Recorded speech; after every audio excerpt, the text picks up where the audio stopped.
बहुत समय पहले की बात है।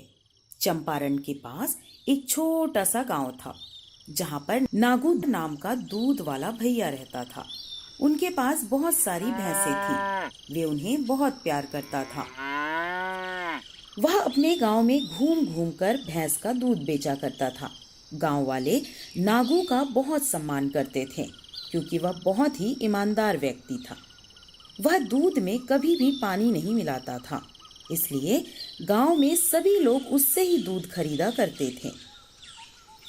धीरे धीरे उनके ग्राहक बढ़ने लगे। एक दिन की बात है, नागू दूध बेचकर घर आ रहा था।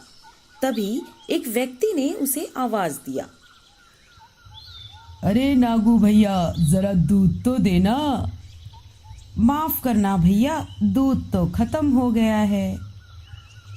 गांव के सभी लोग नागू से ही दूध खरीदना चाहते थे क्योंकि उसके भैंस का दूध बहुत ही शुद्ध और पौष्टिक होता था। एक दिन नागू ने सोचा कि एक भैंस और ले लेना चाहिए। ऐसा सोचने के बाद दूसरे दिन नागू भैंस खरीदने के लिए बाजार पहुंचा।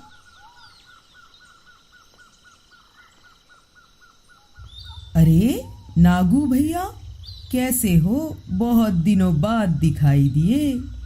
बस बढ़िया हूँ सेठ जी, आप बताइए, आप कैसे हो? मैं तो ठीक हूँ। बताओ कैसे याद किया मुझे? सेठ जी, दूध के ग्राहक दिनों दिन बढ़ते जा रहे हैं। इस कारण मेरे भैंस का दूध कम पड़ रहा है, तो मैंने सोचा कि एक और भैंस खरीद लो। इसी कारण आपके पास आया हूँ। अच्छा है, देख लो इनमें से कौन सा भैंस तुम्हें चाहिए। जो पसंद है ले लो। नागू ने सभी भैंसों को ध्यान से देखा और एक भैंस को पसंद किया। वह भैंस मुझे पसंद आया है। उसका नाम क्या है सेठ जी? वाह नागू भैया, बहुत पारखी नजर है तुम्हारी। सभी भैंसों में से जो तुमने पसंद किया है वह सबसे ज्यादा दूध देती है और उसका नाम चमेली है। नागू पैसे देकर चमेली को खरीद लेता है और वहां से चल देता है। नागू को गांव जाने के लिए एक जंगल से होकर गुजरना पड़ता है। नागू उस जंगल से गुजर रहा होता है, तभी एक लुटेरा अचानक हाथ में लाठी लिए नागू के सामने खड़ा हो जाता है। अरे दूध वाले, रुको! अरे भाई, तुम्हें कैसे पता चला कि मैं दूध वाला ही हूँ? अरे मूर्ख, तुम दूध वाले नहीं हो तो क्या भैंस का अचार डालोगे? ऐसा कैसे सोच लिया? मैं भैंस बेचने वाला भी तो हो सकता हूँ। कपड़े से तो तुम व्यापारी लगते नहीं हो, लेकिन जो भी हो, ये भैंस मुझे दे दो, वरना इस लाठी से मार मार कर तेरा सर फोड़ दूंगा।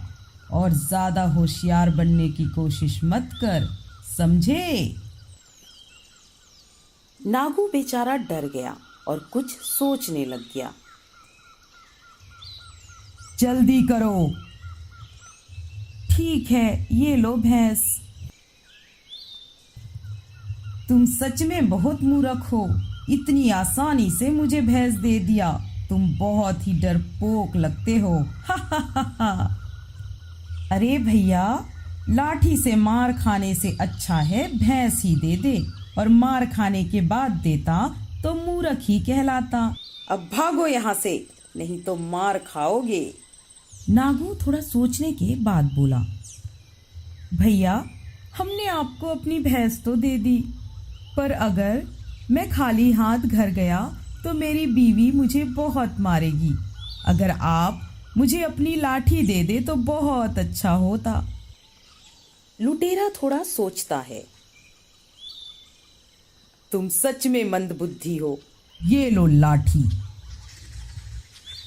नागू ने झट से लाठी लपक ली। अब तुम मुझे मेरी भैंस लौटा दो, नहीं तो मार मार के चटनी बना दूंगा। वह लुटेरा अपनी मूर्खता समझ गया था और उसने डर के मारे भैंस लौटा दिया।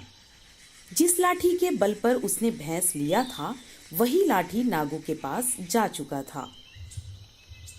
अब जब मैं तुम्हारी भैंस लौटा दिया हूँ तो कृपया करके मुझे मेरी लाठी लौटा दो। कौन सी लाठी? कैसी लाठी? भागो यहाँ से, नहीं तो तुम्हारा सर फोड़ दूंगा। वह लुटेरा तुरंत वहां से भाग जाता है और नागू खुशी खुशी भैंस को लेकर घर चला जाता है।